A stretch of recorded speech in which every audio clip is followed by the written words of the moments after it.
Good morning. आज हम इस वीडियो में देखने वाले पंजी प्रविष्टि। इसके पहले वाले वीडियो में हमने देखा था लेखों के प्रकार, कितने प्रकार के लेखे होते हैं, उसके क्या नियम है और किस तरीके से उसका उपयोग किया जाता है। अब हम देखेंगे पंजी प्रविष्टि किस तरीके से की जाती है। देखिए, मैंने एक उदाहरण आपके सामने लिखा है, इसको किस तरीके से हल करना है, किस तरीके से सॉल्व करना है, अभी हम देखते हैं। क्या दे रहा है? प्रश्न क्रमांक 1, संजय की पुस्तक में पंजी प्रविष्टि कीजिए।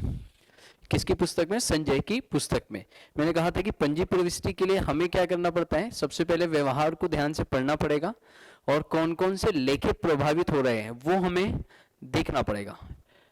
तो देखिए, पहला ट्रांजैक्शन है, पहला वाला जो है, संजय ने रोख द्वारा व्यवसाय प्रारंभ किया। क्या किया? संजय ने रोख द्वारा व्यवसाय प्रारंभ किया। तो मुझे बताइए, पहला जो व्यवहार है उसमें कौन कौन से दो लेखे प्रभावित हो गए? तो एक जो लेखा प्रभावित होगा वो होगा संजय, और दूसरा लेखा जो आएगा वो कौन सा आएगा? रोक लेखा। संजय और रोक लेखा, करेक्ट। तो पहले हमें यही समझना है कि जो आपका ट्रांजैक्शन है, जो व्यवहार है, उसमें कौन से दो लेखे प्रभावित हो रहे हैं। तो संजय ने रोख द्वारा व्यवसाय प्रारंभ किया। किसने प्रारंभ किया? संजय ने। कैसे प्रारंभ किया? रोक लगा के। तो कौन से दो लेखे प्रभावित होंगे? संजय और रोक लेखा, है ना। अब मुझे देखिए, संजय किस प्रकार का लेखा है? संजय व्यक्तिगत लेखा है। संजय व्यक्तिगत लेखा है, और जबकि रोक वास्तविक लेखा है। रोक क्या है? वास्तविक है। संजय व्यक्तिगत है और रोक वास्तविक लेखा है। अब मुझे बताइए, व्यक्तिगत लेखे का नियम क्या कहता है? व्यक्तिगत लेखे का नियम कहता है लाभ पाने वाले का लेखा विकलन और लाभ देने वाले का लेखा समाकलन। तो संजय ने क्या किया? व्यवसाय को लाभ दिया। संजय कौन है? लाभ पाने वाला है या लाभ देने वाला? लाभ देने वाला। तो इसका लेखा क्या होना चाहिए? समाकलन। क्या होना चाहिए? समाकलन। दूसरा, रोक लेखा किस प्रकार का है? वास्तविक। और वास्तविक लेखे का नियम कहता है कि रोक या वस्तु व्यापार में आती है तो विकलन, रोक या वस्तु व्यापार से जाती है तो समाकलन। तो मुझे बताइए, व्यवसाय प्रारंभ किया मतलब रोक व्यापार में आई, रोक व्यापार में आती हैं, तो नियम के अनुसार क्या होना चाहिए? रोक लेखा विकलन। रोक वास्तविक लेखा है, और वास्तविक लेखे का नियम कहता है, वास्तविक लेखे का नियम क्या कहता है कि कोई भी वस्तु या रोक व्यापार में आई तो विकलन होना चाहिए, और वस्तु या रोक व्यापार से जाती है तो समाकलन। तो व्यवसाय प्रारंभ किया, रोक आई व्यापार में, तो रोक लेखा क्या होना चाहिए? विकलन। तो पहले याद रखिएगा, विकलन का राशि है, तो पहले वो लेखा लिखना पड़ेगा जो विकलित हुआ है। तो कौन सा लेखा? रोक लेखा। तो यहां लिखोगे रोक लेखा विकलन। रोक लेखा विकलन। कितने से व्यवसाय प्रारंभ किया? 1 लाख रुपए से। दूसरा, कौन सा लेखा समाकलन हुआ है? संजय। लेकिन संजय की पुस्तक में संजय हम नहीं लिखेंगे, हम संजय के नाम के बदले क्या लिखेंगे? पूंजी। संजय के नाम के बदले क्या लिखेंगे? पूंजी लेखा। संजय की पुस्तक में संजय का नाम नहीं आएगा, इसलिए उसके नाम के बदले क्या लिखेंगे? पूंजी। और पूंजी का अर्थ मैंने आपको समझाया था। पूंजी का अर्थ क्या होता है कि व्यवसाय के स्वामी द्वारा व्यवसाय प्रारंभ करने के लिए जो विनियोग किया जाता है उसे हम कहते हैं पूंजी। इंग्लिश में कहा जाता है कैपिटल। कि व्यवसाय प्रारंभ करने के लिए जो पैसा लगाया जाता है, जो रोक लगाई जाती है, उसे पूंजी कहा जाता है। तो संजय के बदले आपने क्या लिख दिया? पूंजी लिखा। अब यहाँ पे विवरण, यहाँ पे आप लिख दोगे वर्णन, जिसको हम कहते हैं नरेशन। क्या? संजय ने व्यवसाय प्रारंभ किया। संजय ने व्यवसाय प्रारंभ किया। संजय ने व्यवसाय प्रारंभ किया। इस प्रकार से आपको क्या करना है? पंजी प्रविष्टि करनी है। दूसरा देखते हैं, अजय से रोक में कर्ज लिया। दूसरा जो है व्यवहार वो क्या है? अजय से हमने रोक में कर्ज लिया। तो कौन से दो लेखे प्रभावित होंगे? एक तो अजय, अजय लेखा आएगा, और दूसरा रोक लेखा। अजय और रोक लेखा। अब जैसा हम सब जानते हैं, अजय क्या है? एक व्यक्ति है। अजय क्या है? एक व्यक्ति है। तो अजय व्यक्तिगत लेखा है और रोक वास्तविक लेखा है। रोक क्या है? वास्तविक लेखा। अजय व्यक्तिगत लेखा है और रोक वास्तविक। व्यक्तिगत लेखे का नियम क्या कहता है? लाभ पाने वाले का लेखा विकलन, लाभ देने वाले का लेखा समाकलन। तो यहाँ देखिए, अजय से रोक में कर्ज लिया, हमने कर्ज लिया, मतलब अजय कौन है? लाभ पाने वाला या लाभ देने वाला? अजय है लाभ देने वाला। तो व्यक्तिगत जो लेखा है उसके नियम अनुसार अजय कौन है? लाभ देने वाला, तो इसका लेखा क्या होना चाहिए? समाकलन। दूसरा, रोक लेखा वास्तविक है। वास्तविक लेखे का जो नियम है वो क्या कहता है कि रोक या वस्तु व्यापार में आती है तो विकलन होगा। तो हमने कर्ज लिया है, मतलब रोक व्यापार में आई, तो रोक लेखा क्या होना चाहिए? विकलन। तो फिर से रोक लेखा क्या हो जाएगा? विकलन हो जाएगा। तो आप लिख दोगे रोक लेखा विकलन। रोक लेखा विकलन किससे लिया कर्ज? अजय से। तो अजय लेखा समाकलन, अजय लेखा समाकलन। कितने का कर्ज लिया? 50,000 का। वर्णन क्या लिखोगे? वर्णन यानी नरेशन, हम जिसको इंग्लिश में कहते हैं। अजय से कर्ज लिया, अजय से कर्ज लिया। अब देखिए तीसरे व्यवहार पे आते हैं। तीसरा व्यवहार क्या कहता है? विजय को कर्ज दिया। अब हमने क्या किया? विजय को कर्ज दिया। कौन कौन से लेके आएंगे? तो विजय आएगा। अच्छा, कर्ज दिया है मतलब रोक गई आपके पास से, तो दूसरा कौन सा? रोक लेखा। तो इसमें भी वही हो गया, विजय व्यक्तिगत लेखा है, विजय व्यक्तिगत लेखा है और रोक वास्तविक लेखा है। व्यक्तिगत लेखे का नियम क्या है? लाभ पाने वाले का लेखा विकलन, लाभ देने वाले का लेखा समाकलन। तो विजय को कर्ज दिया, हमने क्या किया? विजय को कर्ज दिया। तो विजय कौन है? लाभ पाने वाला, तो लाभ पाने वाले का लेखा क्या होगा? विकलन। और रोक, अब मुझे बताइए हमने कर्ज दिया तो रोक व्यापार में आई या व्यापार से गई? तो रोक व्यापार से गई। और वास्तविक लेखे का नियम कहता है रोक या वस्तु व्यापार में आती है तो विकलन, और व्यापार से जाती है तो समाकलन। व्यापार से जा रही है तो क्या होना चाहिए? समाकलन। तो क्या लिखेंगे हम? पंजी प्रविष्टि क्या करेंगे? विजय लेखा विकलन और रोक लेखा समाकलन।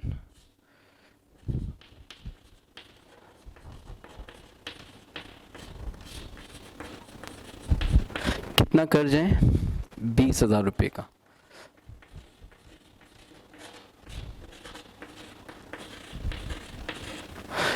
वर्णन क्या आएगा? विजय को कर्ज दिया,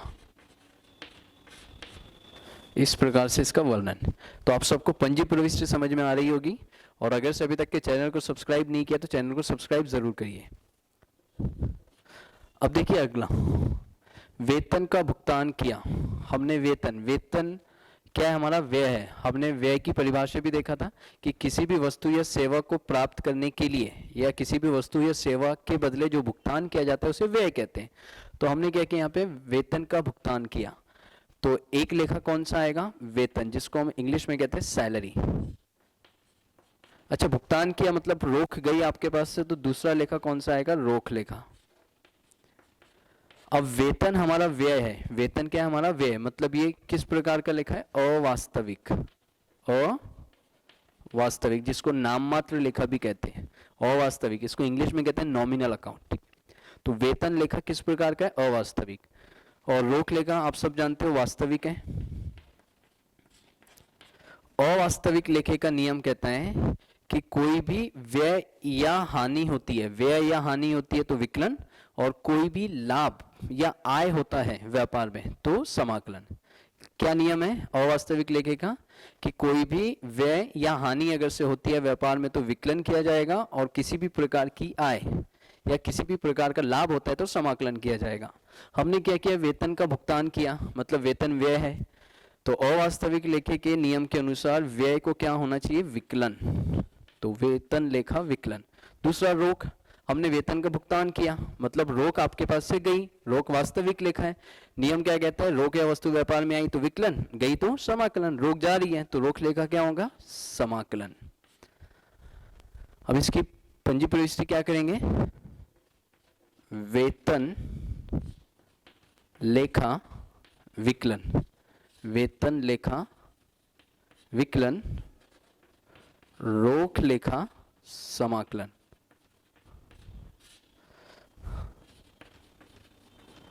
कितना दिया वेतन? 5,000 रुपये। वर्णन क्या लिखोगे, नरेशन क्या लिखोगे? वेतन का भुगतान किया।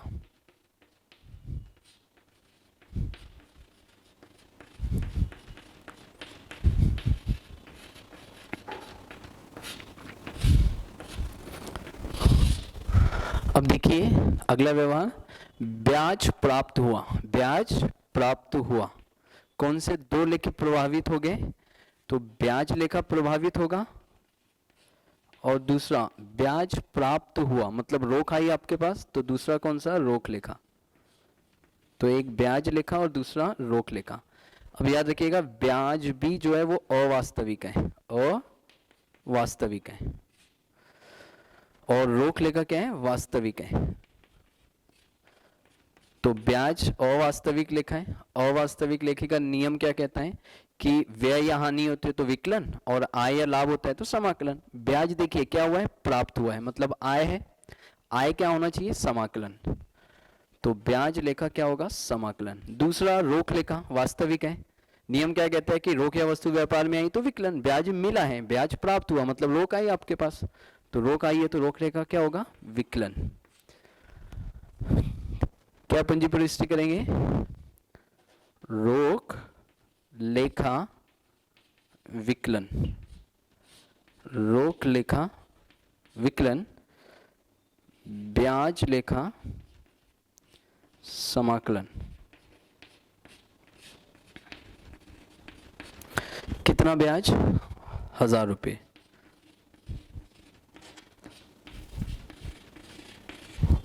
यहां वर्णन लिख दोगे, ब्याज प्राप्त हुआ या ब्याज मिला। समझ में आ रहा है? अब देखिए अगला व्यवहार है, फर्नीचर खरीदा जिसका भुगतान धनादेश द्वारा। धनादेश का मतलब होता है चेक। अब हमने क्या किया? फर्नीचर खरीदा जिसका भुगतान धनादेश द्वारा किया गया। कितने का फर्नीचर खरीदा? 25,000 रुपये का। तो फर्नीचर खरीदा है तो एक लेखा कौन सा आएगा? फर्नीचर आएगा। अच्छा, भुगतान कैसे किया? धनादेश मतलब चेक। ये धनादेश कहाँ जाता है? अधिकोष में जाता है। अधिकोष को कहा जाता है बैंक। अधिकोष को क्या कहा जाता है इंग्लिश में? बैंक कहते हैं हम जिसे। तो दो लेखे आएंगे, फर्नीचर लेखा आएगा और धनादेश नहीं। धनादेश कहाँ जाने वाला है? अधिकोष में जाता है। जो चेक है वो बैंक में जाता है। तो एक फर्नीचर लेखा और दूसरा अधिकोष लेखा। फर्नीचर जो है ये वास्तविक लेखा है। फर्नीचर क्या है? वास्तविक लेखा है, सच में होता है ना। और अधिकोष जो है ये व्यक्तिगत लेखे में आएगा, लेकिन ये कैसा? कृत्रिम व्यक्ति है, जिसको हम कहते हैं आर्टिफिशियल पर्सन, कृत्रिम व्यक्ति। तो फर्नीचर वास्तविक लेखा है और अधिकोष व्यक्तिगत लेखा है, यानी बैंक। फर्नीचर वास्तविक है। वास्तविक लेखे का नियम कहता है कि कोई भी वस्तु या रोक व्यापार में आई तो विकलन। हमने फर्नीचर क्या खरीदा है? खरीदा है, फर्नीचर परचेज किया है। फर्नीचर खरीदा है, फर्नीचर क्या हो रहा है? व्यापार में आ रहा है। आ रहा है तो क्या होना चाहिए? विकलन। फर्नीचर हमने खरीदा है, फर्नीचर क्रय किया मतलब फर्नीचर व्यापार में आया, व्यापार में आया तो विकलन। दूसरा, अब आपने क्या किया? उसका भुगतान किया है अधिकोष से, मतलब धनादेश के द्वारा, चेक के थ्रू। तो आपका जो बैंक है, आपका जो अधिकोष है, आपका जो बैंक है वो व्यक्तिगत लेखा है। व्यक्तिगत लेखे का नियम कहता है लाभ पाने वाले का लेखा विकलन, लाभ देने वाले का लेखा समाकलन। तो हमारा जो बैंक है, हमारा जो अधिकोष है, वो क्या करेगा? सामने वाले व्यक्ति को उतने का भुगतान करेगा। मतलब हमारा बैंक, हमारा जो अधिकोष है वो क्या है? लाभ देने वाला, लाभ देने वाला। हमारा जो बैंक है वो सामने वाले को पे कर देगा, हमारा अधिकोष क्या करेगा? सामने वाले को भुगतान करेगा। तो हमारा बैंक जो है वो गिवर है, लाभ देने वाला है। तो लाभ देने वाले का लेखा क्या होता है? समाकलन। तो पंजी प्रविष्टि क्या होगी?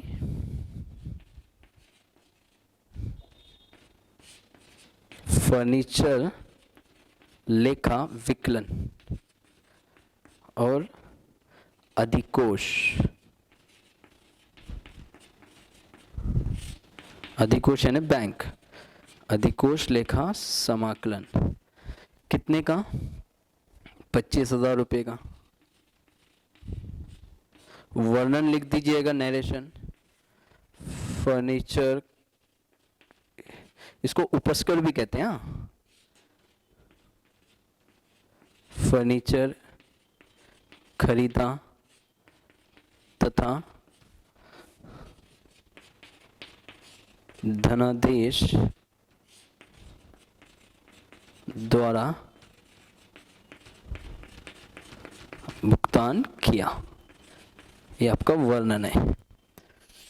अब देखिए आखिरी के 2 व्यवहार बचे, मैं इसे मिटा दे रहा हूं।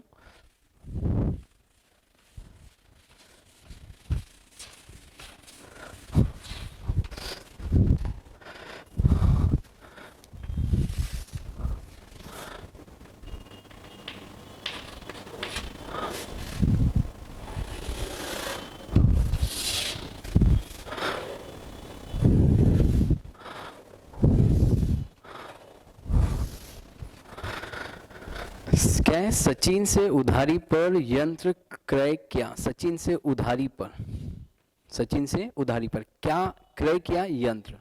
तो एक आएगा यंत्र, और दूसरा किससे क्रय किया? क्रय का मतलब होता है परचेज करना। सचिन से उधारी पर यंत्र क्रय किया, हमने सचिन से उधारी पर यंत्र खरीदा। तो एक सचिन लेखा आएगा और दूसरा यंत्र। कौन कौन से लेखे आएंगे? सचिन लेखा आएगा और यंत्र।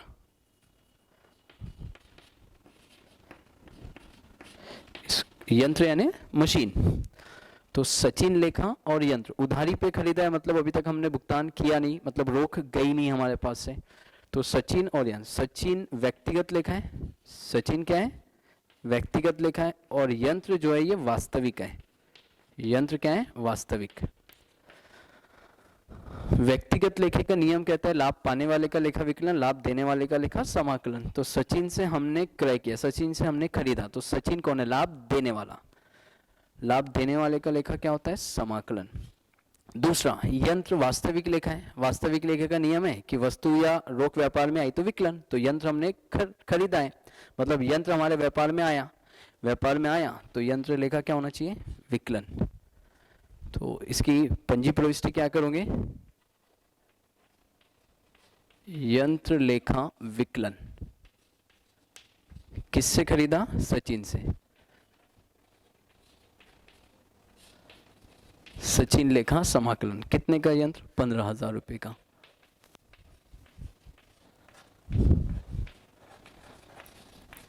वर्णन क्या लिखोगे? उधारी पर यंत्र क्रय किया। क्रय का मतलब होता है खरीदना, परचेज करना। अब देखिए आखिरी व्यवहार, लास्ट ट्रांजैक्शन। अधिकोष में खाता खोला, यानी बैंक में क्या किया? हमने अकाउंट ओपन करवाया। अधिकोष में खाता खोला, कोई नया अकाउंट हमें ओपन करवाना होगा एक और बैंक में, तो हमने क्या किया? अधिकोष में खाता खोला। तो कौन कौन से लेखे आएंगे? एक तो अधिकोष आएगा। अधिकोष का मतलब क्या होता है? मैंने कहा बैंक। अच्छा, खाता खोला मतलब आपने क्या किया? रोक वहां पे जमा किया होगा, कैश डिपॉजिट किया होगा ना। तो खाता खोला है, कहाँ खोला है? अधिकोष में, मतलब बैंक में। तो एक अधिकोष लेखा, दूसरा रोक। अधिकोष मैंने कहा व्यक्तिगत लेखा है, ये व्यक्तिगत लेखा है, और रोक जो है ये वास्तविक लेखा है। रोक क्या है? वास्तविक लेखा है। अधिकोष याद रखिएगा कृत्रिम व्यक्ति, आर्टिफिशियल पर्सन कहा जाता है। अधिकोष लेखा किस प्रकार का? व्यक्तिगत। व्यक्तिगत लेखे का नियम कहता है लाभ पाने वाले का लेखा विकलन। हमने खाता खोला, अकाउंट ओपन करवाया, मतलब अधिकोष जो बैंक है उसको पैसे मिले, अधिकोष को पैसा मिला। तो अधिकोष जो है वो लाभ पाने वाला या लाभ देने वाला? लाभ पाने वाला। तो लाभ पाने वाले का लेखा विकलन। दूसरा रोक। रोक मुझे बताइए व्यापार में आई या व्यापार से गई? तो व्यापार से गई। रोक कहाँ गई? अधिकोष बैंक में गई। तो व्यापार से रोक जा रही है, तो रोक लेखा क्या होगा? समाकलन। पंजी प्रविष्टि क्या करोगे? अधिकोष लेखा विकलन, रोक लेखा समाकलन। कितना है? 5,000। वर्णन क्या लिखोगे, नरेशन क्या लिखोगे?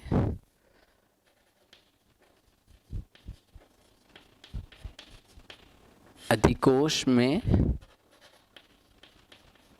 खाता शुरू किया भी कह सकते हैं, चालू किया भी कह सकते हो। तो इस प्रकार से आपको क्या करना है, पंजी प्रविष्टि करनी है और अंत में इन दोनों का योग करना है, कुल योग, जिसको हम कहते हैं टोटल। कितना आएगा? 1,00,000, 150, 170, 175, 176, 2,01, 2,16, 2,21, 2,21,000 रुपये टोटल करिएगा। हमेशा दोनों बाजू का योग जो है वो समान आएगा, इक्वल आएगा। टोटल कितना? 2,21,000, 2,21,000। उम्मीद करता हूँ आपको ये सारी चीज़ें समझी होगी। तो प्लीज़ कमेंट करना ना भूलिए और चैनल को सब्सक्राइब ज़रूर करिएगा। बहुत बहुत शुक्रिया, धन्यवाद, थैंक यू सो मच। अगले वीडियो में मिलते हैं।